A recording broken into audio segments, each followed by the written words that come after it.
সুপ্রিয় দর্শক, এই মুহূর্তের সবথেকে বড় খবর।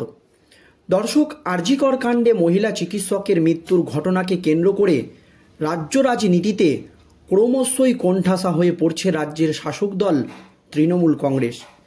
একাধিক রাজনৈতিক বিশ্লেষকরা মনে করছে, যেভাবে মুখ্যমন্ত্রী মমতা ব্যানার্জির বিরুদ্ধে, এমনকি তৃণমূল কংগ্রেসের বিরুদ্ধে খোদ তৃণমূলের হেভিওয়েট নেতা মন্ত্রীরা মুখ খুলছে, যাতে অস্বস্তিতে পড়েছে তৃণমূল কংগ্রেস। এবং রাজনৈতিক বিশ্লেষকরা মনে করছে, তৃণমূলের জন্মলগ্ন থেকে কেউ এই রকমভাবে মুখ্যমন্ত্রী মমতা ব্যানার্জির বিরুদ্ধে মুখ খোলেনি।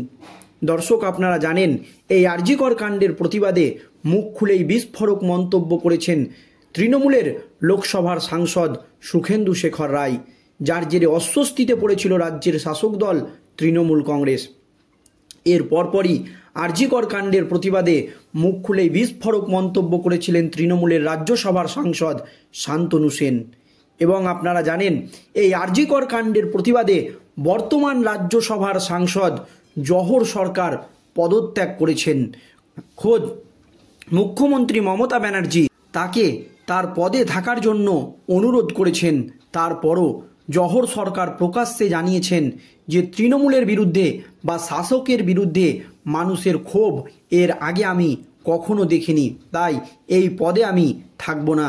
সরাসরি মুখ্যমন্ত্রী মমতা ব্যানার্জিকে ইস্তফাপত্র পাঠিয়ে দিয়েছিলেন জহর সরকার, যার জেরে অস্বস্তিতে পড়েছিলেন মুখ্যমন্ত্রী মমতা ব্যানার্জি। আর এবার তৃণমূল ছাড়তে চলেছে তৃণমূলেরই আরও এক হেভিওয়েট বিধায়ক। এক কথায় বলতে গেলে মুখ্যমন্ত্রী মমতা ব্যানার্জির কাছের বিধায়ক। শুধু দলই ছাড়ছেন না, দলের বিরুদ্ধে মুখ খুলেই একের পর এক বোমা ফাটিয়ে ছেড়েছেন এই হেভিওয়েট তৃণমূল বিধায়ক। রাজনীতি ছাড়ার ইচ্ছে প্রকাশ করলেন বিজেপি ছেড়ে তৃণমূলে যাওয়া রায়গঞ্জের বিধায়ক কৃষ্ণ কল্যাণী। সমাজ মাধ্যমে পোস্ট করে একথা জানিয়েছেন তিনি। রায়গঞ্জের বিধায়কের অভিযোগ, তিনি দলে থেকে নিজের ইচ্ছে মতো কাজ করতে পারছেন না। জেলা শাসকের বিরুদ্ধে কৃষ্ণের ক্ষোভ প্রকাশ্যে আসার পরেই তার তৃণমূল ছাড়া নিয়ে জল্পনা ক্রমশই বৃদ্ধি পাচ্ছিল। বিধায়ক ফেসবুকে লিখেছেন, আমি কৃষ্ণ কল্যাণী একজন জনপ্রতিনিধি, জেলা শাসক হলেন জনগণের সেবক।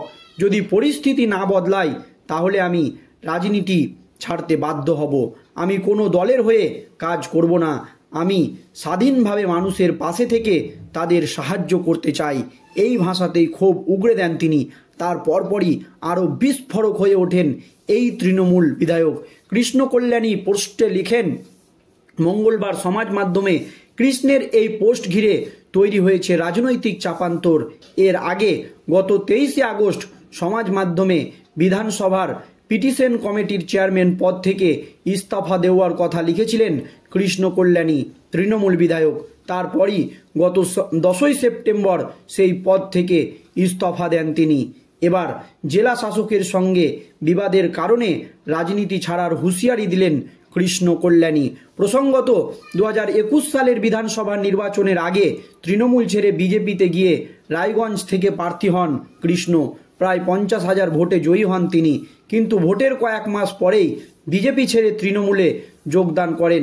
বিজেপির বিধায়ক হয়ে তৃণমূলে যোগদান করায় তার বিধায়ক পদ খারিজের দাবিতে স্পিকারের কাছে আবেদন করেন বিরোধী দলনেতা শুভেন্দু অধিকারী।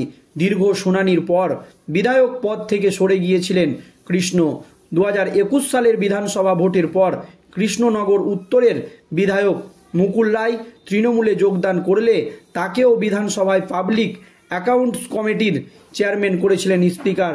কিন্তু শারীরিক কারণ দেখিয়ে মুকুল পিএসসির চেয়ারম্যান পদ থেকে সরে দাঁড়ালে সেই পদে কৃষ্ণ কল্যাণীকে বসিয়েছিলেন স্পিকার। চলতি বছর 10ই মার্চ ব্রিগেডের সমাবেশ থেকে রায়গঞ্জ লোকসভার তৃণমূল প্রার্থী হিসাবে কৃষ্ণ কল্যাণীর নাম ঘোষণা করে হেভিওয়েট তৃণমূল নেতা। তাই পিএসসির চেয়ারম্যান পদ সহ বিজেপির প্রতীকে জেতা বিধায়ক পদ থেকে ইস্তফা দেন তিনি। তবে এই লোকসভা নির্বাচনে বিজেপির প্রার্থী কার্তিক চন্দ্র পালের কাছে 68,169 ভোটে পরাজিত হন কৃষ্ণ। তার পদত্যাগের কারণেই শূন্য হয়েছিল রায়গঞ্জ বিধানসভা। সেই বিধানসভার উপনির্বাচনে আবারও তাকে প্রার্থী করে তৃণমূল।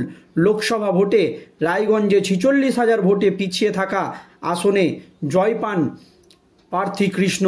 তারপরেই তাকে বিধানসভা পিটিশন কমিটির চেয়ারম্যান হিসাবে মনোনীত করেন স্পিকার।